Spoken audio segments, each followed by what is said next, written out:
been listening to your teachings, my life has gotten incredibly wonderful in every area. And I came on the Mexican cruise with my partner, and a few weeks after the cruise, our relationship fell apart. I'm still kind of surprised and in shock about it. And I understand intellectually what happened, and even understand what you might say vibrationally, I understand what happened. However, the amount of kind of vibrational muscle it's taking for me to keep my vibration good is exhausting. And then you are not succeeding. In other words, if it's tiring, just let it go. Be mad. In other words, don't strain so hard. We'll hear you. I had gotten accustomed to really joyous vibration. And I guess I'm feeling really stubborn about going into anger, frustration. I'm trying to stay in appreciation because I think this is a good thing. Yet I wake up in the morning panicking, and especially being on the same ship again, everywhere, and even my relationship with you and the teachings is kind of still infused with that expectation of that other person, and it's just being hard to feel like I'm a contained individual, like there's almost like there's pieces of me missing that I'm having trouble getting back. From it, can you feel a desire formulating? Yes. And is it a desire to get back together with that particular person? No. So how has the desire changed? In other words, what's new as a result of this contrasting situation? What new leading edge for you, desire, has blown out of this? To reach a state of personal wholeness that I haven't ever experienced. Or maybe my belief is I haven't experienced it. Maybe my belief from that I've never experienced is part of why the relationship ended in the first place. Well, what we notice with so many people who are involved in relationships, especially relationships that are as intense as that one was, is that without meaning to, as you have very perfectly stated, who you are intertwines so powerfully with who they are that it's hard to separate who's who. And when you are being held as the object of attention of someone, and as they are holding you as their object of attention, they are appreciating you, and they are tapped into source energy in their appreciation, there is a flooding of pure positive energy all over you that is a very good feeling. In fact, for many people, the first time they really feel the gaze of source energy upon them is in that situation of being in love, where someone cares about them enough to give them a lot of attention and wants enough to feel good about them that they are pretty much, especially in the first part of the relationship, connected with source energy as they are doing their gazing. So you say, ooh, this feels good. And there is such a thirst for that for most people all of their life, because you came from that energy that felt like that and then into an environment of enough contrast that many of you sort of lost sight of that. And so when you find it again, it is so delicious that you want to maintain it. And often you struggle to maintain it through this one relationship forevermore just because you remember so much tasting it through that relationship. But what we want you to realize is that what that was, even though there was another person involved, what that was the other person's ability through your interaction to influence you in a stronger, more often way than you were accustomed to before your coming together, to your connection with source energy. And so it was that connection with source energy that really is at the basis of all of what you call being in love. Now, the two of you, as you may have already discovered on your own, if not, we're going to give it to you here, you're very long time friends. We're talking about long before this physical life experience. You are teachers to the core of your being. And what both of you so much want to come forth and teach, and of course you can't teach what you don't know, what you want to come forth and teach through the clarity of your example is your own self-empowerment, you see. And so what could be better than to have an experience like that where you are sort of coaxed into alignment with Source. And it was a powerful coaxing for both of you. In other words, you got tapped in so well with one another that you lined up through this work and other to the very Source energy that is you. In other words, it was all of those things, those synchronistic things that happened, led you right back into vibrational alignment. And it was that alignment that you were reaching for. And now, as you understand that that really is the primary thing that both of you were offering to each other, now you know how to find that alignment on your own, and don't beat up on yourself if it doesn't come back instantly. It will return. It is our promise to you. But now, not only will you be in a place where you can rediscover your true empowerment, but now you are in a place through the details of the nitty-gritty of the relationship that you are living and all of the adding to the amending of desires that you did, now you have an even more delicious relationship in the making. In fact, we want to say to you that there was a strikingly amazing relationship in the making for each of you before either one of you became consciously aware that you were going to end that relationship. And what we mean by that is the nitty-gritty of what you were living was causing each of you to amend your desires. I know what I don't like, this is what I do want. I know what I don't want, this is what I do want, you see. And so if you can just relax a little bit and get over the sensation of emptiness, of not being connected with this powerful, wonderful person, and instead just relax a little bit and remind yourself who you are, and using your wonderful words, reach for as many thoughts of appreciation as you can find, because that is the quickest key, and we think you're close enough to it that you could, aside from an occasional spell where you're really far from it, we do not think it would be much trouble for you to get consistently into a vibration of appreciation. And then what will happen as you do that, you'll relax back into vibrational alignment with the desires that you launched even during that relationship, and a relationship will flow into your experience, and when you meet, you will know. In other words, we know that it never feels good to someone who is feeling lonely and the missing of someone to say, don't worry, there's something else coming along. But don't worry, there's something else coming along. And it is so much more than what you had before, because it is made from what you had before. Now, there are many who worry, oh, does that mean that it's just going to be another and another and another? In other words, when will I find that one that is the end all for me? And we say, well, you are never complete, but it is our expectation that you will have another experience or two as you are fine-tuning who you really are.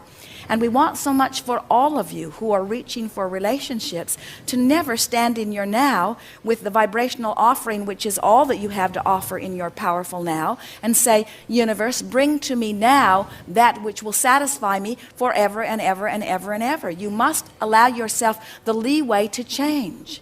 And that's why as we begin these gatherings and we say, have you reached the place where even though that which you are seeking has not yet manifested, that you are still joyful in the anticipation of it coming, because you're not ever going to get it done. Each person with whom you interact is going to give you another piece of who you are. It's going to add to the clarity of who you are and what you want. And you are an intense being. You came with powerful purpose. You didn't say, let it be easy. You didn't say, get it all cleaned up and then I'll come forth. Look at the characteristics of your life. You're a powerful teacher, wanting to teach in every way you can the message that I didn't come forth to be a square peg pounded into a round hole. I came forth to discover who I am as this ever-changing being, you see. And so it's going to take a powerful, deliberate, creative partner to keep up with the likes of you. And when you meet, you'll know. So it is possible, and even likely, that you will have another experience or two as you are finding your sea legs again. And then there will be a meeting in the not-so-distant future, and you will recognize this partner as one with whom the two of you can evolve and change together. We will not say to you that your last relationship was not meant to be, but you can feel from your own sifting and sorting, that out of it came so much more clarification about who you are. And you are stubbornly, we know this because we know you so well, not someone who wants to subvert who you are to make peace with anyone. In other words, you have to be in an environment where you are allowed, if not by the other, at least by you, to be who you are, you see. And so that's what that was all about. Bless that relationship every day and thank that other for the clarity that it has brought to you, and then stand in anticipation of that which is to come. And before you know it, the missing will subside altogether, and the anticipation of that which is coming will replace it fully. Thank you.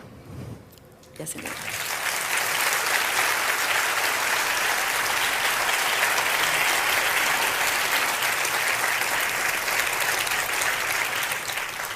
Now what?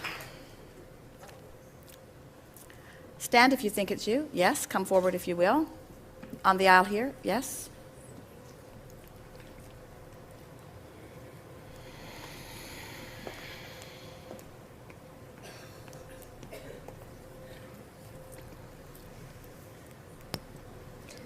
So I do feel that you know each of us intimately.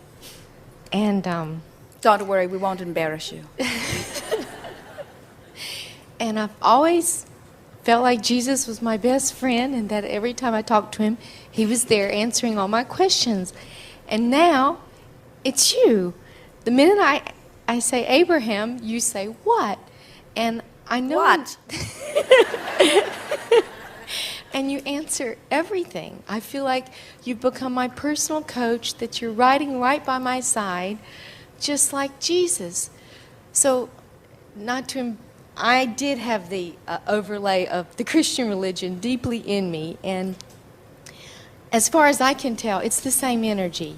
Abraham, Jesus, Kuan Yin, St. Francis, whoever these people are, it feels the same to me. As Esther was reaching for a way to interpret that which we are, reaching for a label, she did not have a religious vocabulary and did not even really understand the history of the one known as Abraham. And we are not the Abraham that is known in that way anyway. But the reason that that name was the logical name for her to find was because it represents that which is at the basis of all religion. In other words, at the heart of everything that man has received is that which is us. We are a collective consciousness, and so that is what you are feeling. There is so much more harmony among all religions than those who are now experiencing the religions realize. Because you tend to, in your quest to make everyone think exactly the same way that you do, nitpick over the things that you have differences about. But at the heart of everything that you are is that which we are. And so that's why you are feeling that familiarity. But it is probably not a good idea to try to explain that to those who are not ready to hear it. In other words, let everyone have their God the way they need it to be. Because there are a lot of people who are exploring religion that are doing just fine in it. In other words, we are not here to try to change the way anyone views any of that. We just be what we are, and Esther does her best to interpret what we are, and we are pleased that you have received us in the way that she is offering it. Yes. I feel that we were all together, that I was with you, and then I came down to the physical as the foot, and you stayed up there as the head. Well, that's a good way of describing it, because source energy is always source energy, and then that which you know as physical is an extension of that source energy. And so that is an accurate depiction. Yes. Something more? You really do ride by my side and answer all of my questions in the moment I ask them, don't you? Anything you are wanting about any subject, you have access to infinite intelligence. And it is the power of your belief that makes you able to receive it. In other words, it is not so because we are projecting it to you in an intense way. It is so because when you ask, it is always given. And in your belief, you fully receive. Yes. Thank you. Yes, indeed.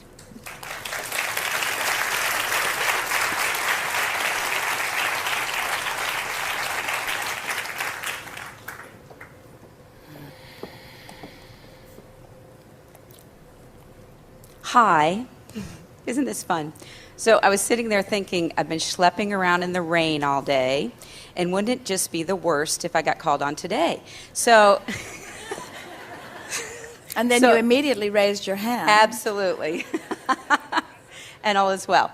So the thing that I was curious about is you were talking previously to someone about a physical condition, and you were talking about how over a period of time you offer a vibration that kind of creates a rut that you kind of get into. And so when I was very young, I created I had resistance, I guess, that manifested in a physical condition. And apparently for over 30 years, I've been remanifesting that and recreating that. And so when you said that to that person, it really resonated with me. And so then I've tried to connect in the last couple of days with what that is. And my first question is the vibration that created that, is it necessarily the same vibration that has kept it manifested for all these years, or has that transformed over the years? That is a perfect question, and the answer to it is it has transformed, but we want to give it to you in a way that will serve you enormously well. If you were vibrating then as you are now, that condition could not have gotten started to begin with. Can you hear that clearly? Yes. In other words, from where you are now, you can perpetuate it, but you could not begin it from that same vibration, which means it has transformed. Those are very good words.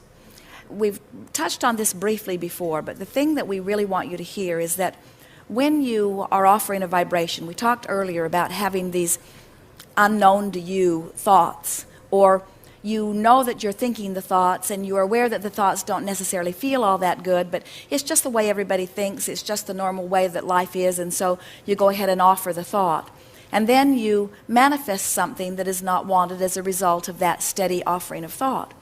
Well, once something manifests, now not only is there still the tendency to be thinking the same things that got it started to begin with, but now you are looking at the condition which is perpetuating it still further. And so it is possible to transform, to have enough changes in your life that you are no longer offering the vibration that caused it to begin with, but your awareness of the condition just continues to perpetuate it.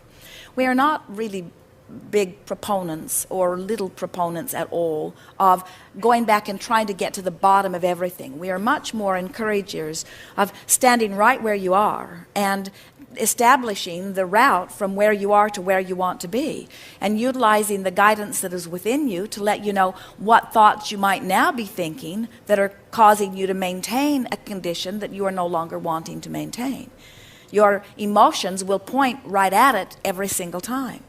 The thing that is a little tricky for most people is when they begin to realize that they create their own reality. Someone may come up with a condition and they'll say, I honestly don't believe that I ever actually thought about that specific condition before.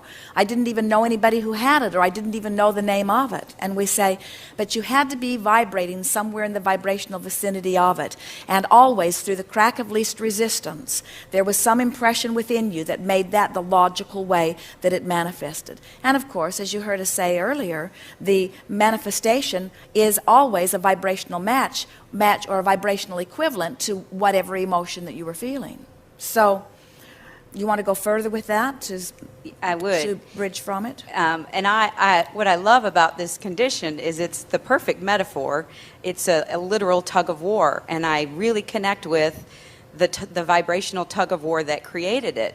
And then what I've come to in the last couple of days since I heard what you said to the other person is now I think that the vibration that is sustaining it and keeping it active is a vibration where I am disappointed in myself because Yes. I see it as a metaphor, and I see that it still being there is like a symbol of my own failure. as a Well, human that happens to so many of you who are teachers of all of this. You feel that you must be the perfect example for everyone else. And that really is the reason that we're encouraging all of you to just sort of make peace with yourself, to make peace with where you are, because it is only the vibration within you that matters. And we think that that is a perfect metaphor for you, because it's what you've come to teach, it's what you've come to know. And so as you realize that you've got that tug of war going on inside of you, and you feel the emotion of it, and then you work to sort of soften that. Give us a little more detail about how it's manifesting for you.